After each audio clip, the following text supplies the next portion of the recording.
It looked like an ordinary chair, gilded edges, pale upholstery, a handwritten place card, resting beneath the glow of palace chandeliers. But according to one former courtier, that single seat carried a message more brutal than any public statement. Each time Meghan entered the private royal dining room beside Harry, the chair intended for his wife had already been moved, reassigned, or quietly declared unavailable.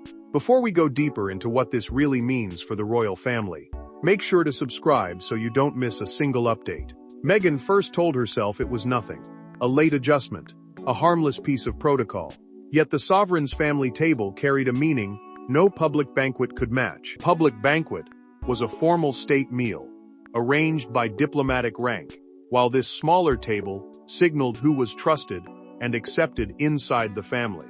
At Windsor Castle, Sandringham, and Balmoral, spouses were usually seated beside their partners.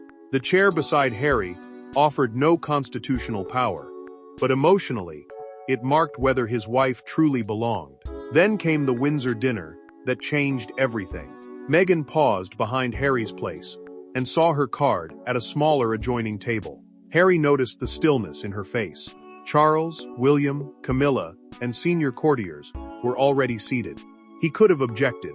He did not. She crossed the distance, sat where she had been directed, and concealed the humiliation behind cold composure. The former courtier later exposed the pattern through a recorded interview and documented account of household planning. Whenever Meghan attended these intimate dinners, the principal chair beside Harry was deliberately assigned to someone else. She was not shifted for convenience. She was kept outside the inner family grouping, where proximity carried emotional weight. Worse still, a handwritten instruction remained inside the household planning file, the internal document used by palace staff to organize private events. The note stated that the chair beside Harry must remain under palace control and must never pass automatically to Meghan, regardless of the occasion. That sentence transformed repeated discomfort into policy. Meghan had believed patience would soften the family. Harry had believed silence might preserve peace. The chair revealed a colder truth. The palace was not waiting to welcome her. It was waiting to see whether she would accept exclusion without resistance. What looked like an old-fashioned seating preference had begun with one explosive private incident, when Meghan questioned the arrangement directly and forced the family to show how little control they intended to give her. To understand why one empty chair became a line the palace refused to cross, the people sitting around that table, and everything each of them feared losing, must first be understood. No one at the table viewed the chair in the same way. To Meghan, it was proof that acceptance could be promised publicly, while withheld privately. To Harry, it became a test of whether he would defend his wife or preserve peace with his family. To William, Charles, and Camilla, however, the seating arrangement protected something larger, the invisible order upon which royal life depended. Meghan entered royal life determined to understand it. She studied routines and believed marriage to Harry meant standing beside him, not only during public engagements, but inside the family's rooms. A public engagement was an appearance performed on behalf of the crown, while these dinners carried no cameras, speeches, or audience. That difference mattered. Public duty could be rehearsed. Private acceptance could not. Harry understood the edge of the table too well. For years, he had lived as the secondary son, close enough to serve the monarchy, but never expected to lead it. He knew small gestures could define rank, and that challenging palace customs could trigger consequences. That history made him protective of Meghan, yet it also made him hesitate when she needed certainty most. The Sandringham luncheon exposed everything. Meghan smiled as an aide guided her away from Harry and toward another place. She sat without complaint, then looked across the table and saw Catherine beside William. Distinction was no longer about spouses. It was no longer about seniority. Catherine remained beside her husband because her place inside the future household was unquestioned. Harry noticed Meghan repeatedly folding her napkin beneath the table. He leaned toward her and whispered that he would speak to someone afterward. She did not look at him. She answered quietly that the moment had already delivered its answer. He heard the sadness beneath her control, and she felt his silence deepen the wound. William saw the chair as a boundary. Future sovereign, household, meant the working structure surrounding the next king and his family. The prince, Meghan sitting beside Harry, risked presenting them as an independent center of influence. He feared proximity would be interpreted as authority. Charles felt the fracture forming. He disliked watching Harry grow angry. The king believed intervention would weaken the late queen's authority and expose divisions the family had hidden beneath ceremony. Camilla understood that fear, yet she also understood Meghan's humiliation. Queen consort had spent years learning how a chair, a title, or a place beside a royal husband could become a battle over legitimacy. Yet none of these tensions explained the permanent instruction hidden inside the seating file. That decision began with one Christmas confrontation no one around the table ever forgot. The rule was not created in a committee room. It began on a winter evening at Sandringham, behind closed doors, when a place card was moved, and Meghan refused to pretend she had not noticed. The exchange lasted only minutes. No voices were raised. No glass was broken. But by the time the dining room doors opened, the palace had quietly decided that she would never control that chair again. December 2018 carried unusual weight. Senior members had gathered for a private Christmas Eve dinner before the larger holiday. Celebrations began. Sandringham was the monarch's country estate, a private royal residence where family traditions carried more emotional force than public ceremony. This was not merely another meal. It was a test of who belonged near the center and who would remain at the edge. Meghan arrived expecting to sit beside Harry. Instead, an aide directed her farther down the table, between two extended relatives. The chair next to her husband had been reserved for a senior court figure. She stopped, looked at the changed place card, and understood that someone had made the decision before she entered. Meghan approached the deputy private secretary and calmly asked why her position had changed. The official, a senior palace aide, responsible for helping manage the monarch's tumults, private schedule, and household decisions, answered that the arrangement reflected reassigned. She heard the word differently. To her, continuity meant preserving an order in which she could be welcomed publicly, while being controlled privately. Harry joined them before the exchange could end. He asked the official to switch the cards back. The aide refused, explaining that no alteration could be made without higher authorization. Frustration broke through his restraint. He accused the household of embarrassing his wife deliberately, while Meghan urged him to lower his voice before the disagreement reached the dining room. The closed door changed everything. Meghan entered a smaller sitting room and asked Queen Elizabeth II the question no one expected her to ask directly. Was the chair unavailable because of genuine protocol, or because the family did not trust her? The Queen did not raise her voice. She told Meghan that private seating could not become a negotiation at every gathering. The monarch believed order protected the family from personal disputes. Her answer confirmed that the seat carried more meaning than anyone had admitted. That night, the Queen instructed her secretary to keep the chair under the sovereign's personal authority. The sovereign's authority meant the monarch's final control over private household decisions. Meghan left, knowing the matter had become permanent. Harry left, knowing his protest had changed nothing. William later learned how directly Meghan had challenged his grandmother. He did not interpret it as a plea for dignity. The prince saw it as proof that stronger boundaries were needed. What followed was no longer a quiet disagreement over dining protocol. It became a confrontation between Meghan and William over who had the right to define belonging inside the royal family. Confrontation came weeks later, in a narrow Windsor antechamber. After another dinner and another carefully arranged humiliation, no aides remained between them. Harry had stepped away. William stood near the closed door, while Meghan held the place card that had once again directed her away from her husband. This time, she did not ask why the chair had been moved. She asked who was frightened of her sitting there. Meghan had requested the private conversation after realizing that the restriction had followed her from Sandringham to Windsor.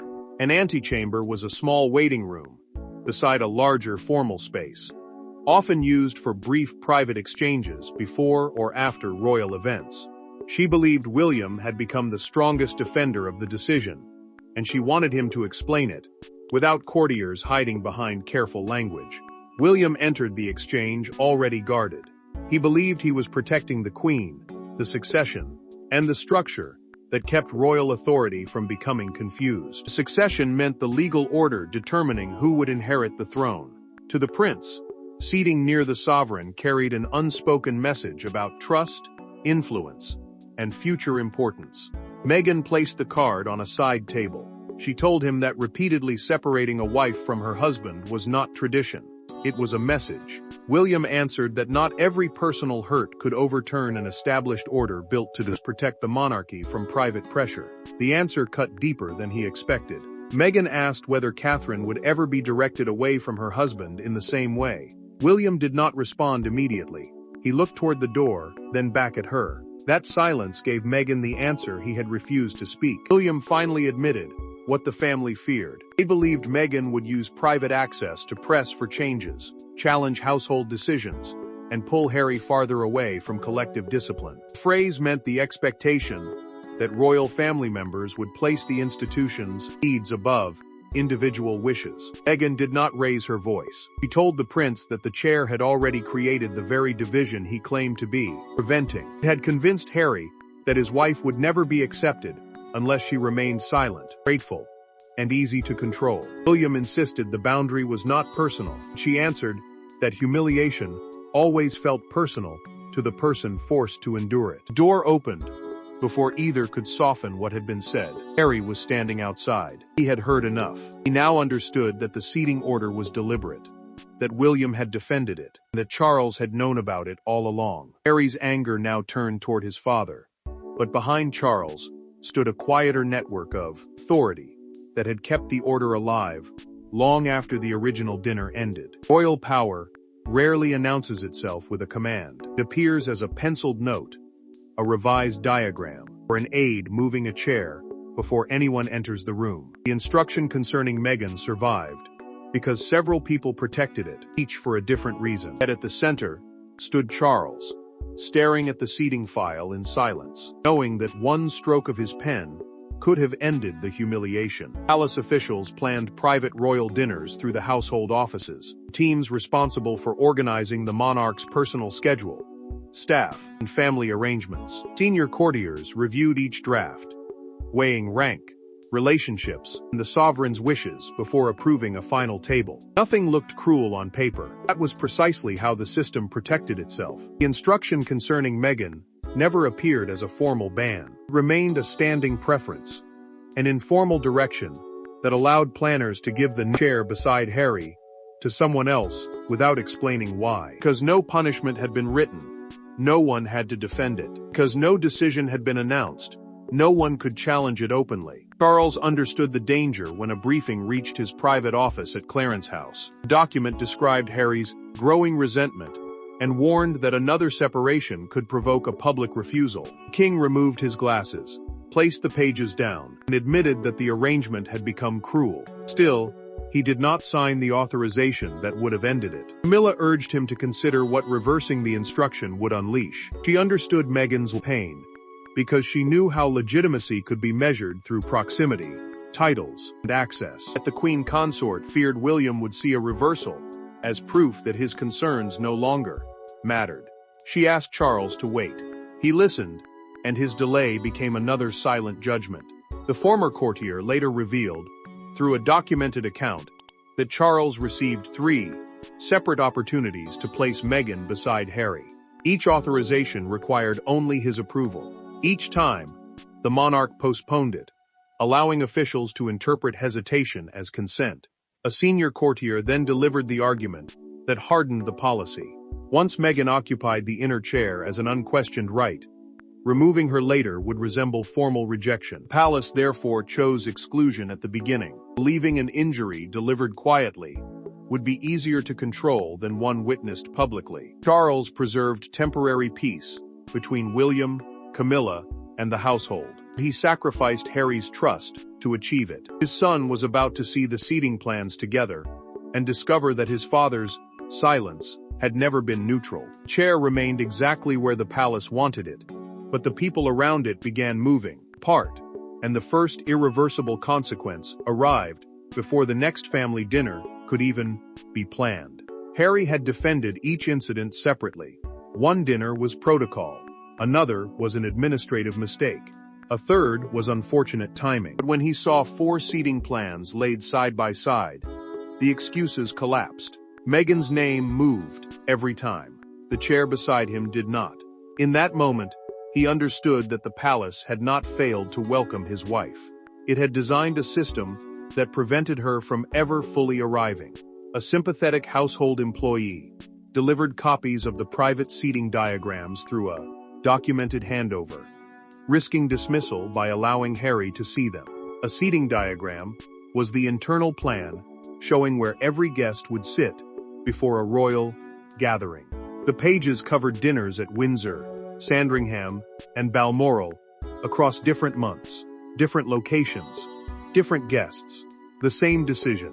Harry studied each page again. Meghan appeared farther down the table, across the room, or beside extended relatives. The chair next to him was repeatedly assigned to a courtier, a cousin, or a senior royal. No single arrangement looked openly hostile. Together, they formed a pattern too precise to dismiss. Harry spread the papers across a cottage table and read them in silence. Meghan watched disbelief harden into anger. Then the anger disappeared, leaving something quieter and far more painful. She recognized it immediately. It was grief, the moment when hope finally stopped protecting him from the truth. Harry apologized for asking her to remain patient. He admitted that he had explained away every incident, because accepting the alternative meant accepting that his own family had chosen to hurt her. Meghan told him the chair itself had never been the deepest wound. Deepest wound was watching him search for innocent reasons after every deliberate rejection. One handwritten note ended all doubt. It warned that Meghan's proximity to Harry must not create an assumption of joint standing. Joint standing meant being viewed as a united royal partnership with shared status and influence. The words confirmed that the separation was symbolic. The palace had feared what husband and wife might represent if they were visibly treated as one. Harry made his decision without consulting an advisor. He would attend no further private family dinners unless Meghan was seated beside him. She asked whether he understood what that refusal would mean. He answered that continuing to attend would mean accepting the humiliation himself. Charles received the message and read it twice. The king understood immediately that the dispute had moved beyond protocol. His son was no longer requesting a different chair. He was withdrawing from the family table altogether. Before Harry could announce the decision more widely, Charles requested a meeting alone. No private secretaries, no advisors, no Meghan. For the first time, father and son would speak without the palace translating their words, and, what Charles admitted, would permanently change Harry's understanding of the empty chair. There were no aides, no folders, and no carefully prepared phrases when Charles met Harry behind a closed door at Highgrove. A fire burned low between them. For several moments, neither man spoke. Then Harry asked one question. Was Meghan denied the seat because of rank, or because the family feared what her presence beside him represented? Charles looked down and finally gave the answer no courtier had dared to say aloud.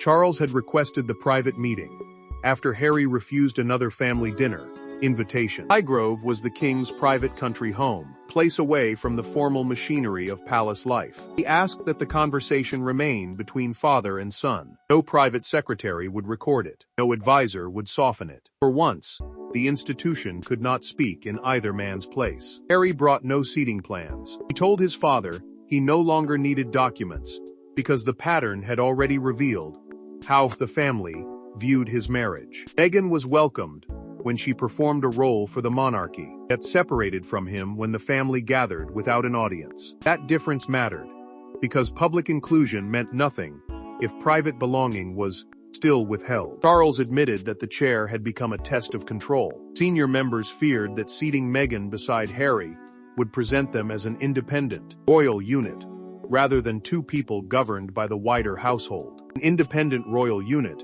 meant a couple seen as having their own shared authority, identity, and influence outside the direct control of senior palace figures. Harry asked why that fear had been allowed to humiliate his wife. His voice remained controlled, but the question carried years of anger. Charles answered that he had believed avoiding confrontation would protect everyone. He had tried to preserve peace with William, respect the late Queen's instruction, prevent another family conflict. Now he understood that indecision had become its own decision. The admission landed harder than denial. Charles confirmed that Meghan had not been excluded because she misunderstood protocol. Palace understood the symbolism perfectly. That was why it refused to grant her the seat. Charles offered to restore the arrangement at the next private dinner. King said Meghan could sit beside Harry without further debate. His son refused. He explained that a place offered only after the truth had been exposed could not erase the years in which his wife had been expected to accept less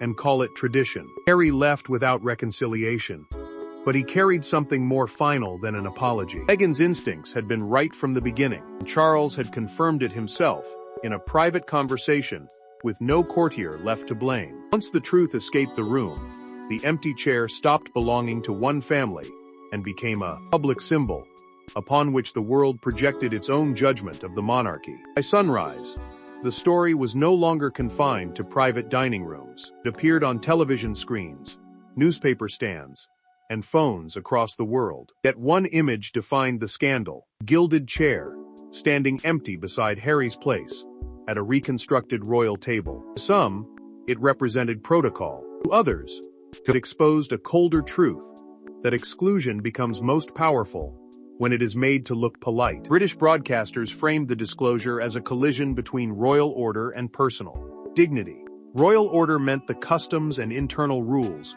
used to protect rank, authority, and continuity inside the monarchy. International coverage cared less about seating precedents and more about the repeated separation of a married couple. The question was brutally simple.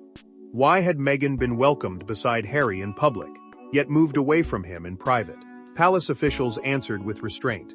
Their written statement declared that private seating arrangements varied according to each occasion and carried no fixed meaning. But the response avoided the one detail no carefully chosen sentence could erase. Meghan's position changed repeatedly. The chair beside Harry remained protected. Meghan watched the coverage privately and felt vindicated, then exposed. For years, she had carried the humiliation in silence, uncertain whether speaking about it would make her appear ungrateful. Now strangers debated her pain as if it belonged to them. Some defended her, others mocked her. None had felt what she experienced each time an aide directed her away from her husband. William reacted with frustration. He believed a family arrangement had been stripped of context and transformed into an accusation against the monarchy. Catherine listened before answering him. She told the prince that the pattern appeared cruel because no one inside the palace had stopped it again. His anger did not disappear, but her words forced him to confront how silence looked from outside. Then came the front page that captured everything. Under the headline, "The Empty Chair," one newspaper showed a vacant gold seat beside Harry's table setting, while Meghan's smaller place card appeared farther away. The image spread faster than the palace statement and reduced years of hidden tension to one unmistakable symbol. Outside Buckingham Palace, a small crowd gathered near the gates. One woman placed two chairs together and laid a white rose on each. Buckingham Palace was the monarch's official London residence and the public face of the institution. Her quiet gesture traveled across social media, turning separation into a demand for unity. Charles saw the image and understood that restoring Meghan's seat would no longer repair the damage. The king now faced a deeper judgment about what his family considered belonging. The final verdict would not be decided by where Meghan sat next, but by what the empty place had already proven about loyalty, silence, and the price of belonging. In the end, the chair remained inside a palace dining room, but its meaning traveled far beyond those walls. It became evidence of a family that tried to manage discomfort through distance, a husband who recognized the pattern too late, and a woman who was expected to accept exclusion without naming it. The monarchy preserved its seating order, yet in doing so, it lost control of the far larger story. Meghan had been denied the principal private family seat beside Harry again and again. It was not coincidence, poor planning, or a harmless mistake. A deliberate palace instruction had kept her outside the inner grouping, because officials feared the symbolism of the couple appearing united. The private family seat carried no legal authority, but it represented personal acceptance among the people closest to the sovereign. The arrangement protected the hierarchy during individual dinners. Names remained in their assigned places. Seniority appeared untouched, and the household avoided an immediate confrontation. Yet the decision failed at the level that mattered most. Each separation convinced Harry and Meghan that they could never build an equal life inside an institution that treated their unity as a threat. Meghan no longer answered the truth with anger. She told Harry she did not need another palace confession, because the exposed instruction had explained every moment she once questioned. Her humiliation had been real.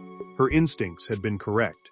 He listened, knowing that reassurance could not return the evenings she had endured alone. Harry accepted his deepest regret. It was not losing access to the chair, or withdrawing from royal dinners. It was watching Meghan sit apart, while he continued hoping the next invitation would be different. He had mistaken patience for protection, and she had carried the cost of that mistake. Charles finally ordered the informal instruction removed from the household files, the internal records used to guide palace staff and private arrangements. The king did not erase it to bring Meghan back. He removed it, so no future royal spouse could be controlled through the same calculated humiliation. His action came late, but it admitted that silence had enabled the damage. William reached a harder conclusion. He still carried concerns about Meghan, yet the prince acknowledged that defending the system had protected the table while damaging the family.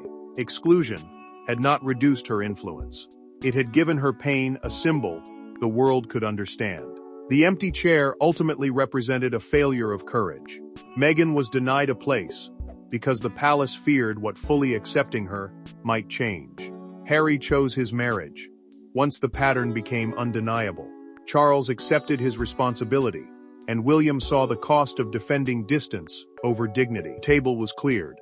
The place cards were removed, and the doors finally closed, but this time, the emotional judgment was complete. The palace had kept its chair and lost the family it was meant to hold together. Thanks for watching. Please don't forget to like and subscribe, and we will see you in next one.